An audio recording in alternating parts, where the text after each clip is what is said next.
नमस्कार. धक्कादायक बातमी समोर येते. धायटी गावात वाळूने भरलेला टेम्पो पलटी, प्रशासनाच्या भूमिकेवर प्रश्नचिन्ह. सांगोला तालुक्यात वाळू उपसावर आणि वाहतुकीवर पूर्णपणे बंदी असतानाही छुप्या मार्गाने वाळू तस्करी सुरूच असल्याचा धक्कादायक प्रकार समोर आलाय. धायटी गावातील सांगोला चौकात वाळूने भरलेला एक विना नंबरचा आयशर टेम्पो पलटी झाल्यानं ही बेकायदेशीर वाहतूक चव्हाट्यावर आली आहे. मिळालेल्या माहितीनुसार अशोक लँडेड कंपनीचा हा टेम्पो बेकायदेशीर वाळू घेऊन जात असताना रस्त्याच्या कडेला लावलेल्या धांडोरे नामक व्यक्तीच्या दुचाकीला टू व्हीलर या टेम्पोने जोरदार धडक दिली. धडक एवढी भीषण होती की ती दुचाकी टेम्पोच्या खालच्या भागात अडकली.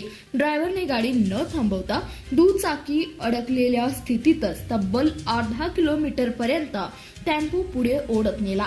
काही अंतरावर टेम्पो थांबवून ड्रायव्हरने अडकलेल्या दुचाकी कशीबशी बाहेर काढली आणि पुन्हा गाडी पळवण्याचा प्रयत्न केला. मात्र धायटी गावातील सांगोला चौकात पोहोचताच वेगामुळे चालकाचा गाडीवरील ताबा सुटला आणि टेम्पो भर चौकात पलटी झाला. टेम्पो पलटी होताच त्यातील बेकायदेशीर वाळू संपूर्ण रस्त्यावर पसरली. या घटनेनंतर स्थानिक नागरिकांनी घटनास्थळी धाव घेतली असता अपघाती टेम्पोला नंबर प्लेट नसल्याचं उघड झालं.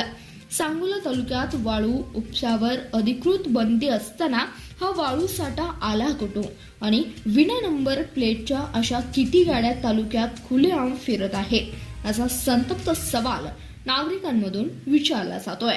अपघातानंतर परिसरात काही काळ वाहतूक विस्कळीत झाली होती. या गंभीर प्रकारानंतर आता स्थानिक पोलीस आणि महसूल प्रशासन या विना नंबर वाळू तस्करांवर काय कडक कारवाई करणार याकडे आता सर्वांचं लक्ष लागलंय.